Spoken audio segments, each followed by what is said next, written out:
ఆ యొక్క ఎత్తుపల్లాలున్నా, లేకపోతే ఆ ముళ్ళులున్నా, రాళ్ళు రప్పలున్నా తప్పించుకొని నడవగలుగుతాం. ఎందుకంటే వెలుగు కనబడుతుంది కనుక. మన జీవిత ప్రయాణంలో, లేకపోతే మన జీవిత యాత్రలో, లేక మన బ్రతుకులో దేవుని వాక్యము ఉన్నప్పుడు, దేవుని వాక్యం ఉన్నప్పుడు, దేవుని వాక్యము చేత మనం నడిపించబడుతున్నప్పుడు, జాగ్రత్తగా అర్థం చేసుకోనండి. దేవుని వాక్యము మనలో ఉండాలి.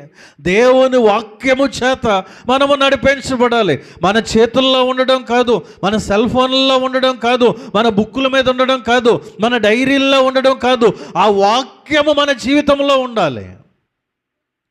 ఆ వాక్యము చేత మనం నడిపించబడాలి. అంటే మనం పూర్తిగా ఆయనకు సరెండర్ అయిపోవాలి.